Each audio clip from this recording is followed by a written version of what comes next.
আসসালামু আলাইকুম এভরিওয়ান, কি খবর তোমাদের সবার? আশা করি সবাই ভালো আছো। নতুন একটি ভিডিও নিয়ে চলে আসলাম। সকাল সকাল নাস্তাটা আজকে আমি পাকঘরেই করতেছি, কারণ রান্না একদিকে বসিয়ে দিয়েছে আর একদিকে আমি বিস্কিট দিয়ে চা খাচ্ছিলাম। আর এটাই হচ্ছে আমার সকালের নাস্তা। সকালের তো নাস্তাই খেতে ইচ্ছা করে না, তারপরেও চা বিস্কিটটা খাওয়া যায়।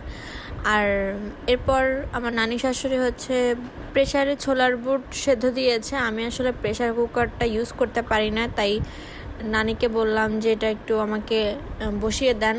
আর এটা কিভাবে লাগে আমি সেটাও জানি না, কজ আমি কখনোই প্রেসার কুকারে রান্না করি নাই। প্রেসার কুকারে ওর ডালটা সেদ্ধ হওয়ার জন্য দিয়েছি, যেহেতু ডালটা অনেক শক্ত, তাই সেদ্ধ করে তারপর হচ্ছে বাকি রান্নাটুকু করব। আর এদিকে আমি ডিম ভেজে নিচ্ছি, আজকে ডাল দিয়ে ডিম রান্না করব। এই রান্নাটা আমি এ বাসায় আসার পরেই খেয়েছি, আর এটা খেতে আসলেই অনেক মজা। তো একবার আমি রান্না করেছিলাম, তখন অবশ্য ডিমটা এভাবে ভেজে নিই নাই, ডিমটা সেদ্ধ করে মানে ভাপিয়ে নিয়েছিলাম। ওইটা একরকম মজা আর এটা আরেক রকম মজা, যদিও ওই দিন আমার ডালটা রান্না হয়নি। আর এরপর আমি আর এটা রান্না করিনি, আমার শাশুড়ি রান্না করতো। তো আজকে নানিকে বললাম যে আমাকে একটু দেখাই দেন এটা কিভাবে রান্না করে। তো নানিকে দেখলাম যে নানি এখানে ভাজনা বাজতেছে, মানে ওরা ভাজনা বলে। এখানে পেঁয়াজ, রসুন আর আদা ছিল। আর ডালটা সেদ্ধ হয়ে গিয়েছে, তাই এটা নামিয়ে নিচ্ছে। আর একটু বেশি সেদ্ধ হয়ে গিয়েছে, আর একটু কম হলে বেটার হতো। যাই হোক, আমি ডিমগুলা সবগুলাই ভেজে নিয়েছি। ভাজার পর এখন তেলের মধ্যে হলুদ, লবণ, মরিচ, জিরার গুঁড়া, ধনিয়া গুঁড়া, একটু গরম মশলার গুঁড়া সব কিছু দিয়ে তারপর ডালটা দিয়ে দিয়েছি। এখন ডালটাকে একটু হালকা রান্না করে নিব, তারপর এটার মধ্যে আমি পানি দিয়ে দিব। আর ওই যে ভাজনা যে উঠিয়ে রেখেছিল, এটার মধ্যে এই যে পেঁয়াজ, আদা কুচি আর রসুনের কোয়া ছিল, তো এটা আমি ব্লেন্ডারে বেটে নিয়েছি। আর ঝোলটা দেওয়ার পর, ঝোলটা একটু শুকানোর পর এখানে আমি ডিমগুলো দিয়ে দিচ্ছি সব।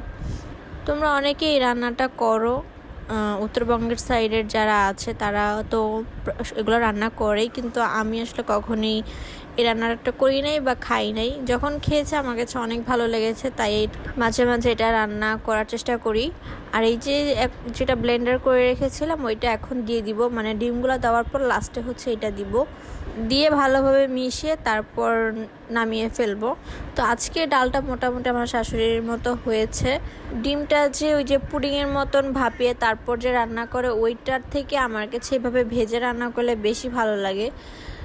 যাই হোক, এখন আমার নানি শাশুড়ি হচ্ছে এদিকে পাতাকপির ঘন্ট করছিল, তো সেটা আবার আমি একটু ভিডিও করছিলাম। আমার শাশুড়ি তো অসুস্থ, তাই আমি আর নানি মিলেই আজকে রান্নাগুলো করছিলাম।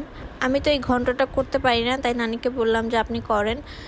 দেন বিকেলের দিকে আমি রেডি হয়েছি, আমি বাসায় যাব, মানে আমাদের বাসায় যাব আয়াতকে দেখতে।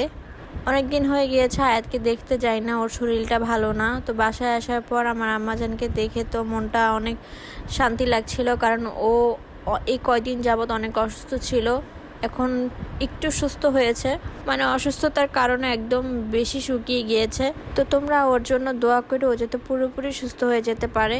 আর ওইখান থেকে বসে আমাকে মেহেদি দেখাচ্ছিল, যে মেহেদি দিয়ে সে ওয়ালে আর্ট করেছে। তো আমি আবার ডাকছিলাম যে আসো আমাকে মেহেদি পরায় দাও, দেখি তুমি মেহেদি পরায় দিতে পারো কি না। তো সে তো রাজি হচ্ছে না, সে দেয়ালেই আর্ট করবে। তো আয়াতের সাথে অনেকক্ষণ দুষ্টামি করছিলাম। আর ওই যে উনি একদম ওই দিনের সুইমিং পুলের থেকে এসে এমনই কালো হয়েছে। তো আসার সময় কাশেম হোটেলের থেকে দই নিয়ে এসেছিলাম, এই দইটা আসলে অনেক মজা। তো ভাবি চা বানাই দিল, চা খেলাম, তারপরে যে বল ভেজেছে, চিকেন বল, মানে আসার পর থেকে একটার পর একটা খাওয়ার মধ্যেই ছিলাম। তো বলগুলা মাত্রই ভেজে নিয়ে এসেছে, তাই গরম ছিল।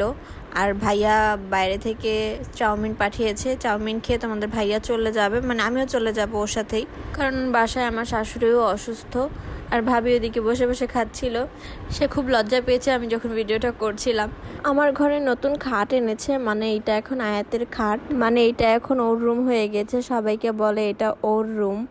তো যেই খাটটা এনেছে এটা দেখি যে মানে লাফাইলে লড়তেছে, তাহলে বুঝলাম না এটা কি খাট, মানে লোকটা দিল, মানে ওর ঘরটা ওর মধ্যে সাজিয়েছে, এখানে পড়ার টেবিলও দিয়েছে।